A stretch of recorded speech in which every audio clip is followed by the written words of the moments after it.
Hello and welcome. I'm Michelle Abad and you're watching Rappler Talk.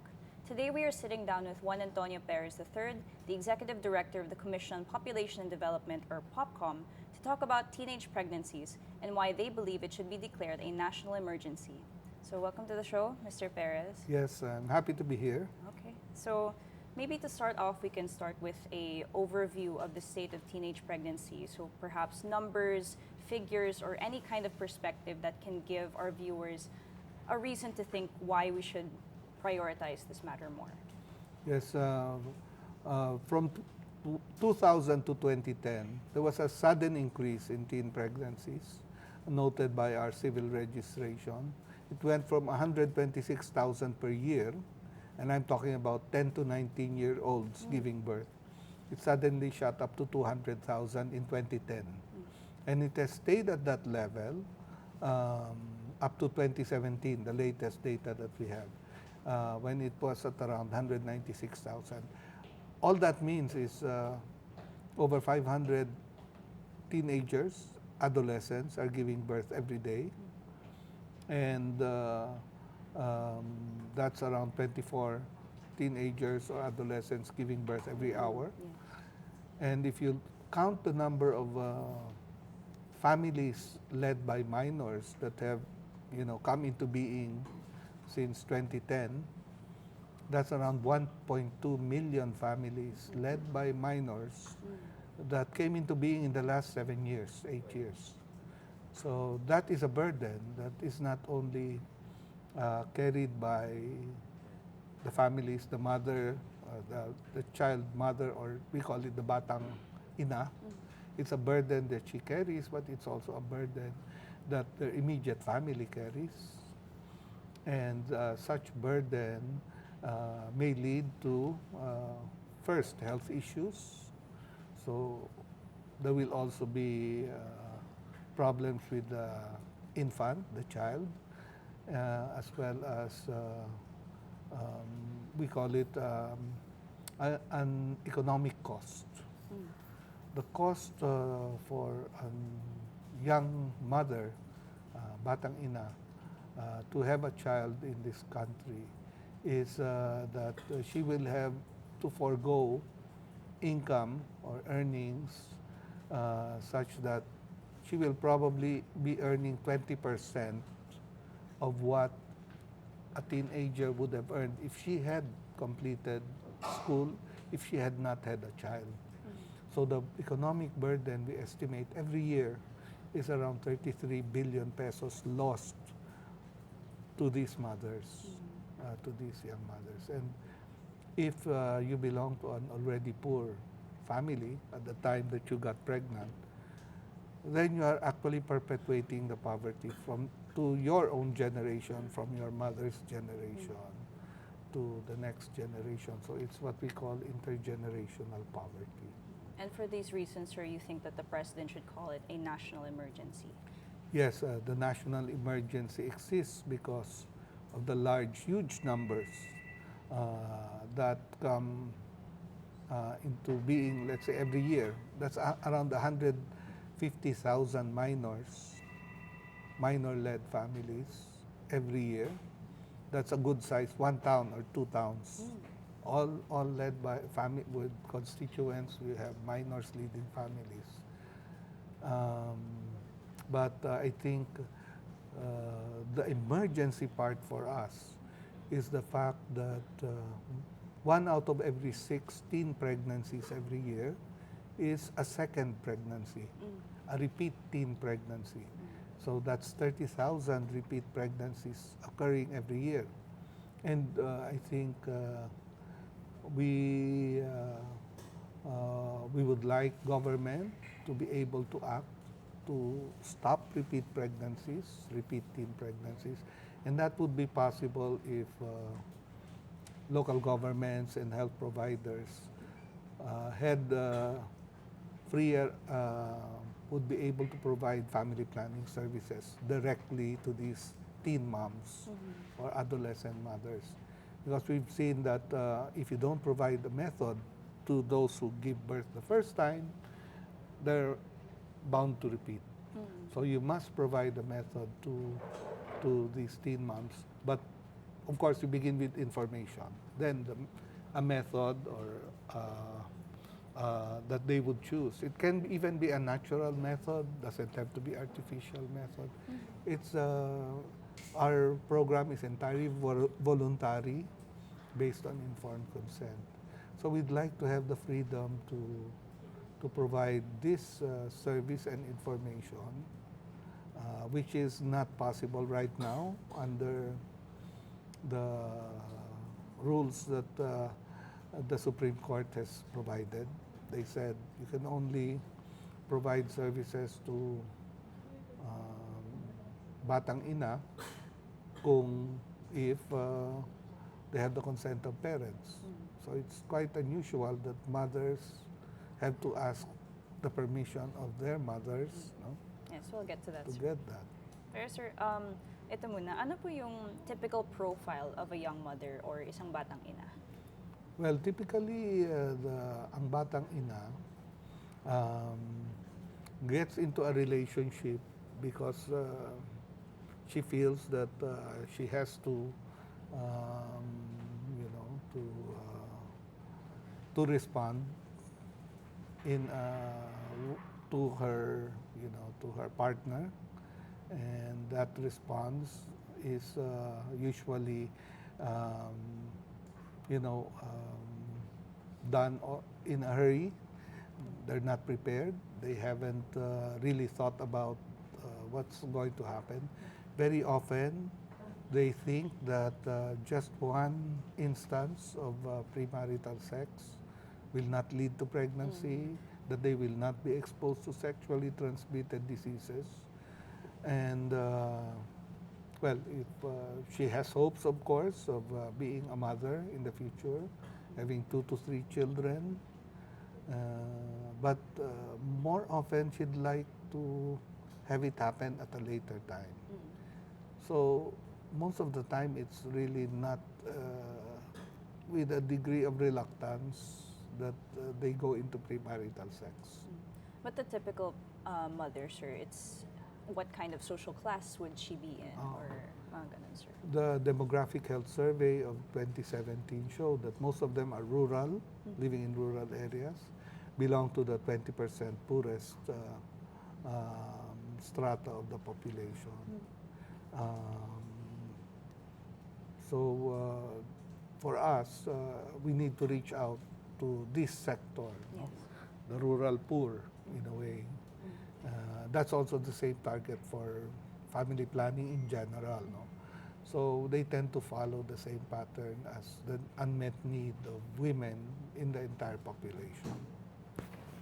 So how would you assess, sir, the sex education in schools? Like you said, sir, some of the teenage mothers don't think that they'll get pregnant on the first instance of Yes. premarital sex. So how would you assess the comprehensive sex ed in schools? Well, actually, comprehensive sexuality education was a concept that was approved in the RPRH law and would have the schools provide CSE, as we call it, from grade 5 onward. However, DepEd took some time to develop the framework for providing this education, and it got passed on to this administration from the previous administration, because they should have come, they were asked to come up with the guidelines as soon as the IRR was approved, but there was the TRO of the Supreme Court, so everything got slowed down in the first years of implementation. What were the other things that slowed down the implementation of this comprehensive sex education? Well, for one, there was not a budget, no budget for that in the Department of Education.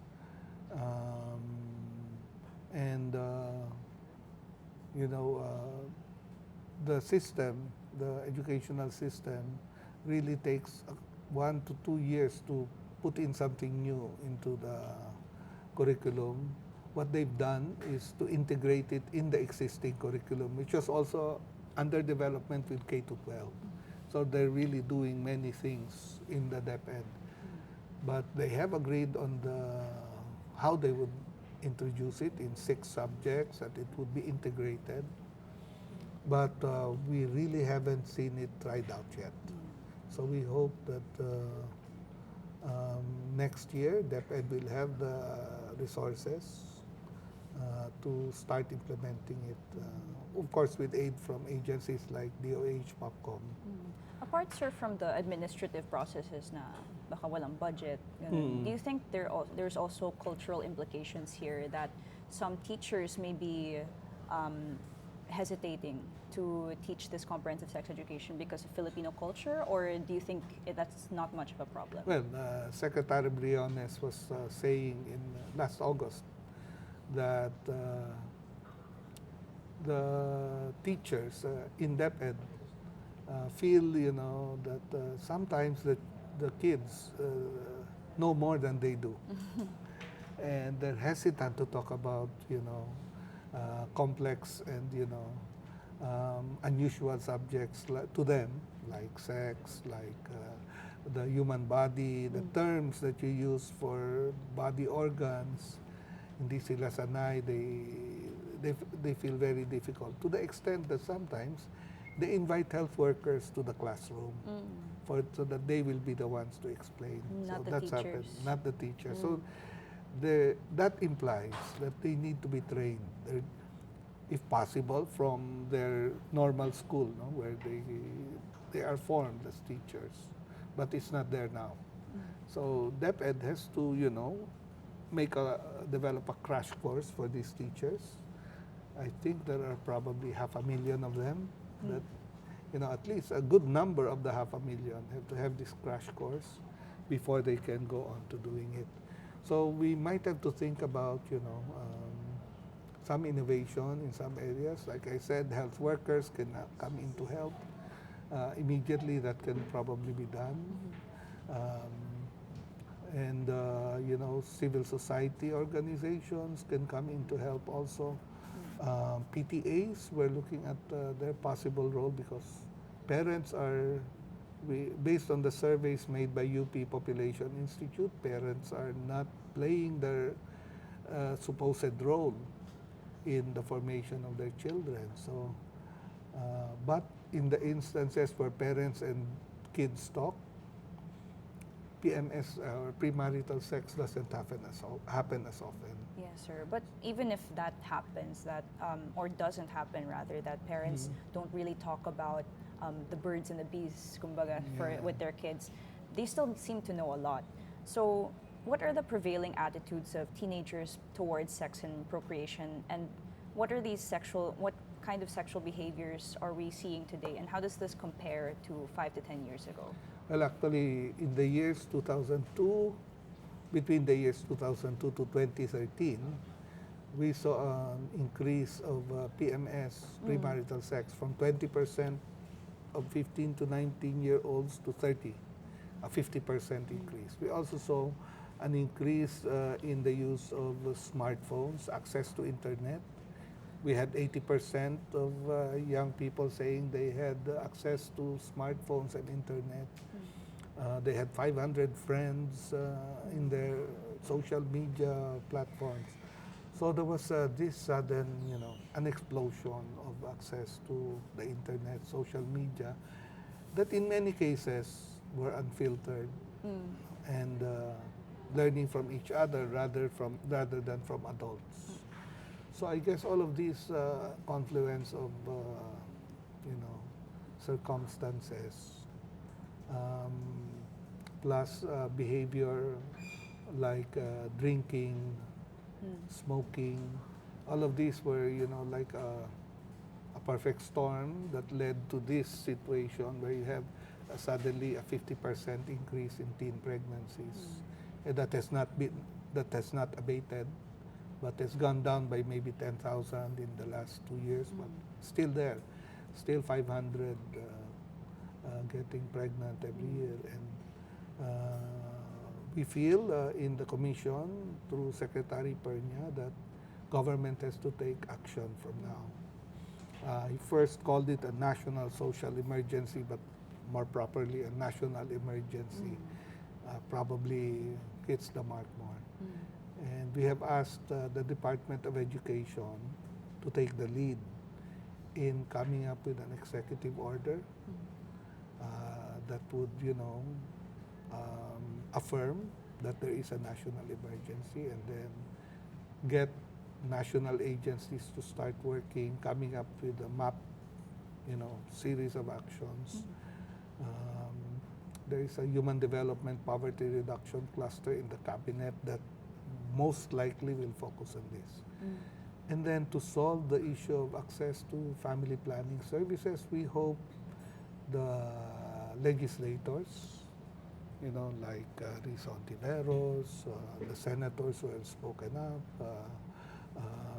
Senator Angara, Senator Gatchalian. In the House, we have Congresswoman Aragones, Lagman, that they can sort of improve access to family planning services by teenagers who have had a pregnancy.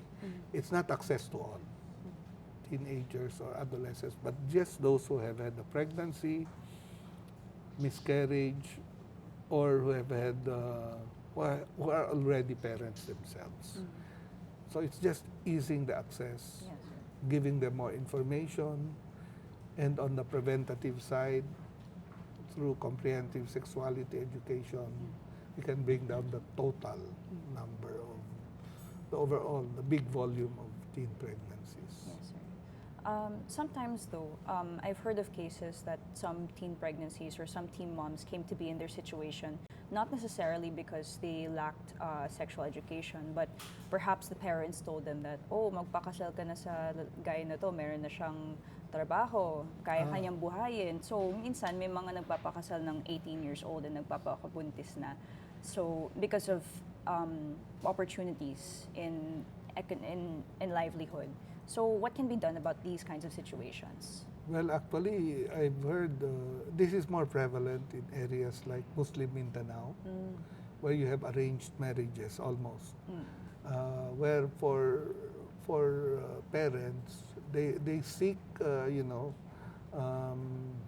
shelter, economic shelter for their children. So once they're marriageable, meaning they've had mens, they've had menarche, they encourage, they arrange these marriages. So that happens more often in Muslim Mindanao, indigenous communities, and I guess in some urban populations as well. But the drive there is to find economic opportunities for their children. And of course, it's allowed under Muslim law, but for everyone else, it's really a child marriage, and that's something we don't want to happen. We want all children to complete their education, to have the best start in life by finishing school and while not being pregnant, and not missing the opportunities that are provided to adolescents who have reach the 18, 19 without having children and are able to be productive to work. Because that's one more element that we're looking at, youth unemployment. And teenage mothers are more prone to be part of this youth unemployed. Yeah, sir, that was actually a part of my next question about how does this alarming rate of teen pregnancies affect the country's development and economy? Yes, overall, as I said, the losses immediately to young children are 33 billion pesos. In terms of economic development, you have a hardcore of poverty of around 20% of the population.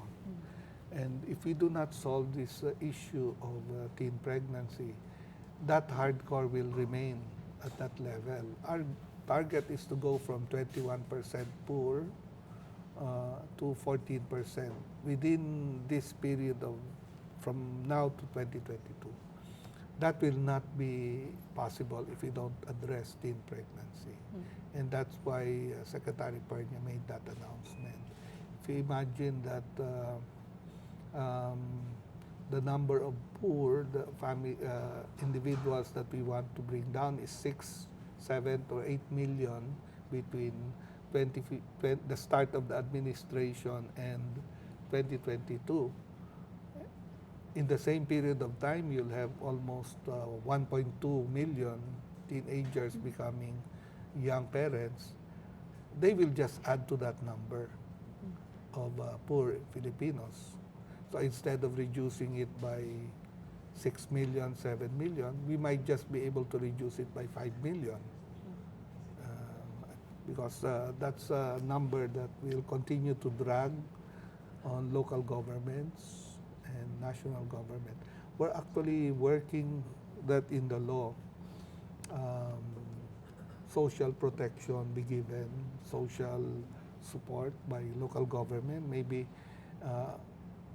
access to loans, some support by local governments, similar to the fact that you provide social insurance to older persons. You need support also for these young families, or families with young children, or you might call young parents with young children. This is really a unique group that has not been addressed by any social program. Young parents with young children. And as I said, 1.2 million in the last 8 years. So how do we support this growing number of potentially poor Filipino families? That is what we'd like to address here. Okay.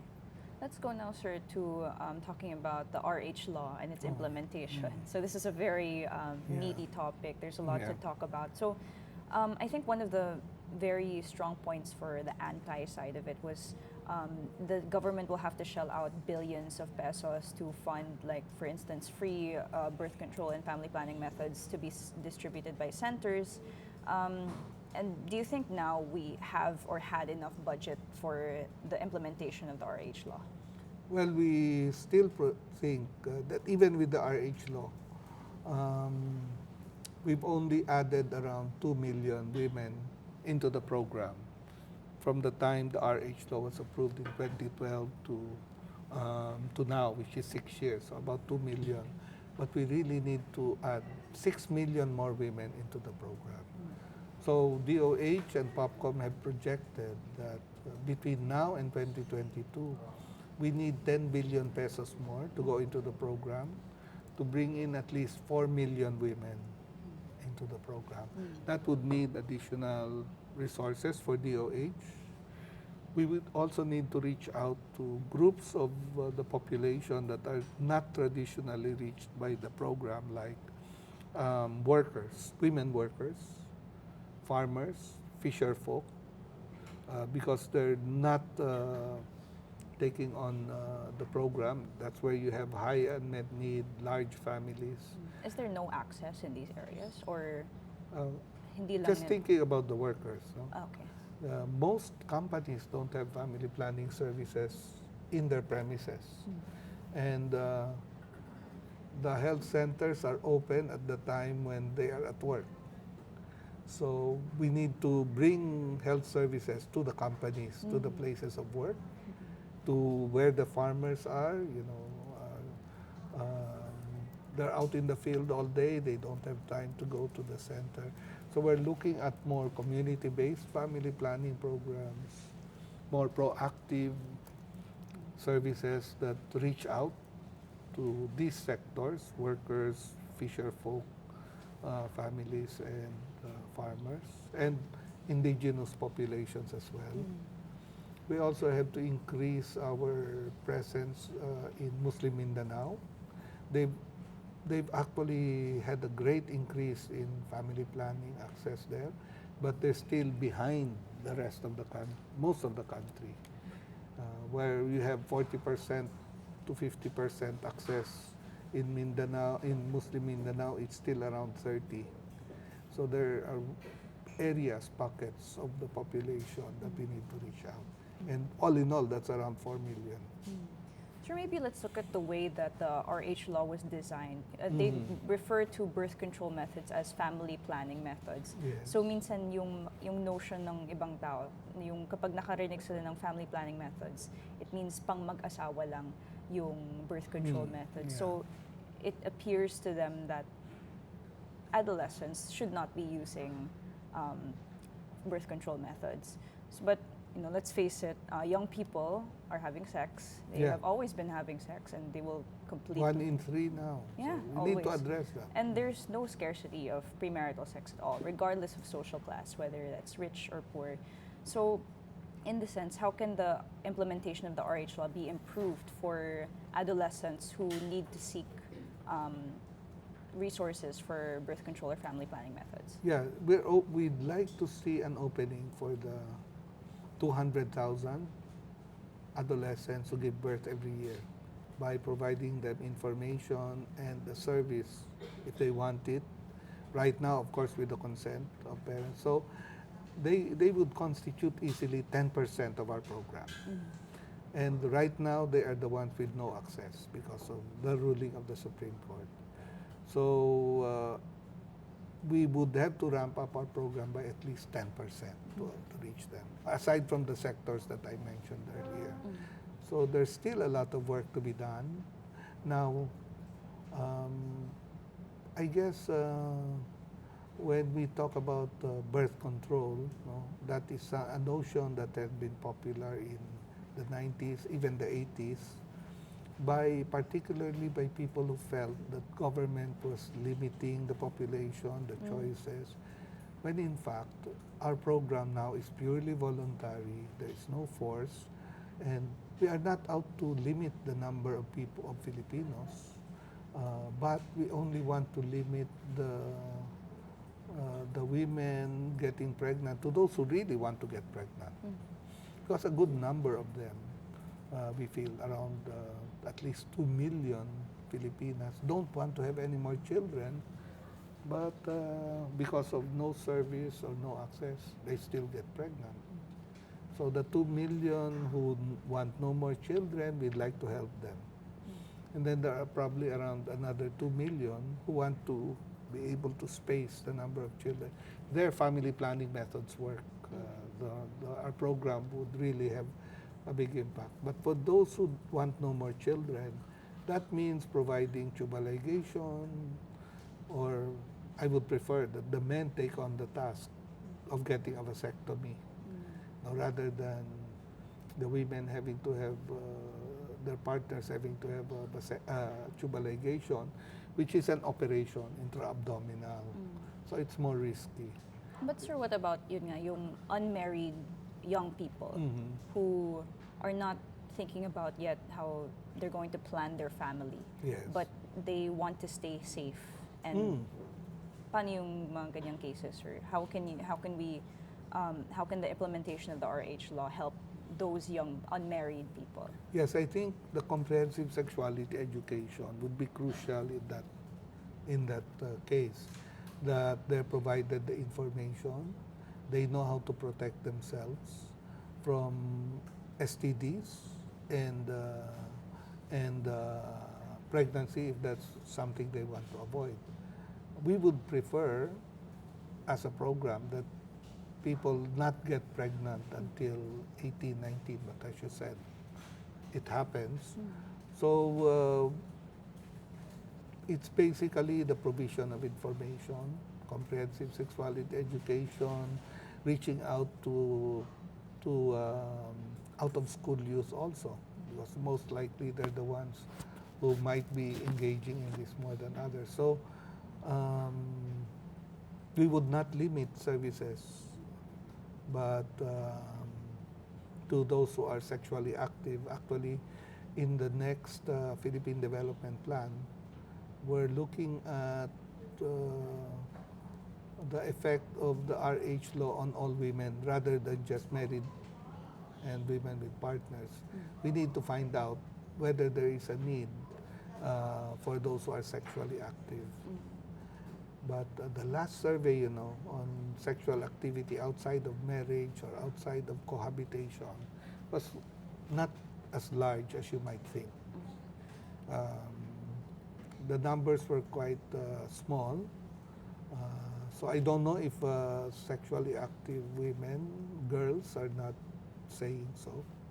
But the survey says, as I said, 30% are engaged in premarital sex. So CSE will be the one to help out there. However, we have a policy of not providing services in schools. So that is something that will not change. No? So we need to provide referral to girls in school who need information and services. We will work it out through what we call guidance counselors in school. Then they would refer any problem with sexually transmitted disease, etc., to a health center outside. But the health centers will not go to the schools. There needs to be a bridge. And that's what we call an information service delivery network. The information is provided in school, services are outside. So hopefully the link is made by the people who, like teachers, guidance counselors, even peers can help out there. We're setting up systems that are, where young people can call in an we call it interactive voice response system, where they can call, get information, and if necessary, in some areas we've developed systems where they can set an appointment with a health worker if they need more information. Sir, how should we angle comprehensive sex ed? Because if we tell schools to put in comprehensive sex education, that can likely be used to say just abstain. Or should it be abstain, or should it be okay, if you want to have sex, be safe, be informed, and be allowed to make good choices or informed and smart choices? So how should the angle be for that? Well, the way it's set up is that it will be included in subjects that concern personhood. So it's really building up the person, empowering young people to make choices, proper choices. But it will also be in subjects like mathematics, science. So all the basics will be covered. But on the personhood, on the developing young person, there will also be discussions on this. Basically, the teachers are not there to give, direction, but to give information and to help them make choices properly. So the whole theme of the meeting that we had in August was helping young people make the proper choices. So we're not there to dictate. No, we don't want to do that, but to give them the choices in a way that they get the maximum information. And if they seek services, they should have, a link that is not judgmental, that does not call them out for seeking help, because DOH has a program that they call Adolescent Friendly Health Services. Because sometimes when you go to a health center, they're not very helpful. Or they ask, why are you here? You're not supposed to be sick, because adolescents are the healthiest Filipinos around. They don't get sick. They should not get sick. Sir, you brought up about some are afraid to seek out family planning methods because of possibility of being judged. And this also can apply to many schools, especially if we're a predominantly Catholic country. So do you think that there will ever be a reconciliation, or a pure reconciliation or a better compromise for the people who are pro and anti-RH, particularly with the church? Well, let's say that we have agreed with the church on responsible parenthood. I think on that point there is no disagreement. When it comes to RH, the difference is really about methods. The most popular methods are artificial and based on hormones, etc. There are natural methods that are almost as effective, 95 to 98%. The church just wants responsible parenthood and the natural methods. So we have agreed not to fight over the artificial methods, because they've been declared non-abortive fashion by FDA. We've agreed that they will not criticize those who are using artificial methods, but we will help to promote natural family planning because that's also required by law. So that's our, in a way, modus vivendi, that we're here to support each other where we agree. Where we cannot agree, we will just not go into it. Sir, so since this cuts across many different realms, not just health, education, religion, but also in culture, what can be done about the continuing stigma that stays with teen mothers?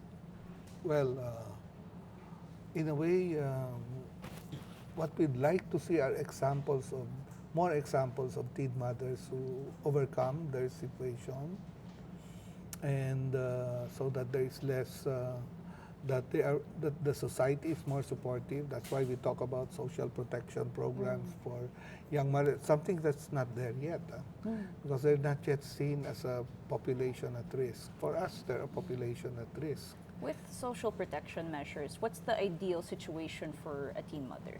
Well, in that situation, a teen mother having given birth to her, let's say, first child as a teenager would go back home and get not only the support of the family, but hopefully a social worker, a population worker that's in the local government would visit her and would provide support. Ideally, the local government should set aside a program to provide whatever is necessary. It might be nutritional support for one. It might be support for livelihood opportunities. But definitely, we would want that teen mother to also go back to school. For example, in the 4-piece program of the SWD, quite a number of teenagers, adolescents who are part of the program drop out because of pregnancy. And when that happens, the subsidy is removed. So we're encouraging the SWD to also absorb that new family. Remember, there's a poor family and then another new family comes out of it that's destined to be poor. They should be absorbed by the program as well. So 4-piece could be a significant area, but we need more local government counterparting for the 4-piece program, particularly for young parents. So, sir, for my last question, you remember earlier you mentioned how coinciding with the rise of premarital sex and more sexually active young people was the rise of technology, right? Yes. So, how can technology and social media be used to deal with this issue better, and what can the media do to help? Well, some of the things we're looking at for social media is, in the places where they access, for example, unfiltered information, pornography, in internet cafes, there should be some barrier to adolescents accessing it through those. Of course, another way is to be sure that we flag the appropriate areas of information, or we are able to direct social media platforms at young people, positive information being directed here and access to services where they need it. Coupled with CSE, that should be a comprehensive approach to address the problem. Now, your other question was on How can the media help? media, yes. I think when it comes to awareness about teen pregnancy, that has been a very good, development, that media is very aware of teen pregnancy. I think in the last 4 or 5 years, we've been talking about teen pregnancy, but the fact that we now say it's a national emergency and needs action, that's probably, in a way, the latter part of the advocacy part. And we hope media can help us bring it over the hump and actually get a policy in place. First, an executive order, and then legislation. So we hope media continues to probe, to ask questions about this issue. there may be ideas out there that can help us craft better programs, so we're open to that. Media can probably, create the atmosphere for that dialogue to happen. Okay. Sige, thank you very much, Undersecretary, for joining our interview. This has been Rappler Talk. I'm Michelle Abad. Thank you for watching.